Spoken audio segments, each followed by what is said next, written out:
കോഴിക്കോട് നടക്കുന്ന south Indian ക്ഷീരപ്രദർശനം ശ്രദ്ധേയമാകുന്നു. കാലിത്തൊഴുത്തും പശുക്കിടാങ്ങളും മാത്രമല്ല, ക്ഷീരോൽപ്പന്നങ്ങളും പ്രദർശനത്തിലുണ്ട്. പ്രദർശനത്തിലെ ആ കാഴ്ചകളിലേക്ക് നമ്മളൊന്ന് പോകുന്നു. അതിനിടയിൽ പ്രേക്ഷകർ പറയുന്നു, മഞ്ജു വാര്യർ തിരക്കുന്ന ആ പശു അവിടെ ഉണ്ടാകും എന്ന് പറയുന്നു. അതെനിക്കറിയില്ല കേട്ടോ.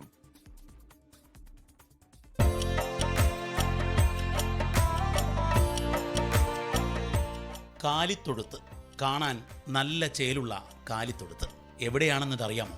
ഈ നല്ല കാഴ്ച ഒരു നാട്ടിൻപുറത്തു നിന്നല്ല, ഒരു കാർഷിക ഗ്രാമത്തിൽ നിന്നുമല്ല. കോഴിക്കോട് നഗരഹൃദയത്തിലെ ട്രേഡ് സെന്ററിൽ ആരംഭിച്ച സതേൺ ഡയറി ആൻഡ് ഫുഡ് കോൺക്ലേവിൽ നിന്നുള്ള കാഴ്ചയാണിത്. വിവിധ സംസ്ഥാനങ്ങളിൽ നിന്നുള്ള ഡയറി ഡിപ്പാർട്ട്മെന്റുകളും പാൽ സൊസൈറ്റികളും ഒരുമിച്ച് സംഗമിക്കുകയാണ് ഇവിടെ. ഇതാദ്യമായാണ് കേരളത്തിൽ ഇങ്ങനെയൊരു സംഗമം. ക്ഷീരകർഷകർ മുതൽ ക്ഷീരോത്പാദന വ്യവസായ മേഖല വരെ ഒന്നിക്കുകയാണ് ഇവിടെ.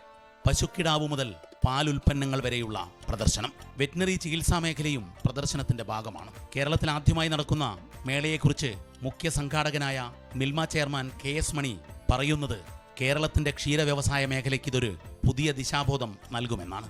ഈ കോൺക്ലേവ് ഇവിടെ നടത്തുന്നത് കൊണ്ട് സ്വാഭാവികമായിട്ടും കേരളത്തിലെ ക്ഷീരമേഖല അനുദിനം വളർന്നുകൊണ്ട് വരുവാണെങ്കിൽ പോലും ലോകത്ത് നടക്കുന്ന ഈ ക്ഷീരമേഖലയിലെ വ്യതിയാനങ്ങൾ, പുരോഗമനങ്ങൾ, ഇത്തരം കാര്യങ്ങളിൽ ഈ 3 ദിവസങ്ങളായിട്ട് ഇവിടെ നടക്കുന്ന ഈ കോൺക്ലേവിൽ വിശദമായ ചർച്ചയ്ക്ക് വിധേയമാകും.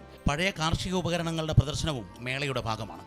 വിദ്യാർത്ഥികൾ ഉൾപ്പെടെ പുതിയ തലമുറ കൂട്ടമായി എത്തി ധവള വിപ്ലവത്തിന്റെ ഇന്ത്യൻ ചരിതം തൊട്ടറിയുകയാണ്. ക്യാമറമാൻ രാജേഷ് വള്ളരികുണ്ടിനൊപ്പം ദീപക് ധർമ്മടം, 24 കോഴിക്കോട്. ലോകത്തെവിടെയായാലും ഏത് സമയത്തും 24 വാർത്തകളും ഓഗ്മെന്റഡ് റിയാലിറ്റി പാക്കേജുകളും എക്സ്പ്ലെയിനറുകളും വിശദമായി കാണാൻ ഞങ്ങളുടെ യൂട്യൂബ് ചാനൽ നിങ്ങൾക്ക് സബ്സ്ക്രൈബ് ചെയ്യാം.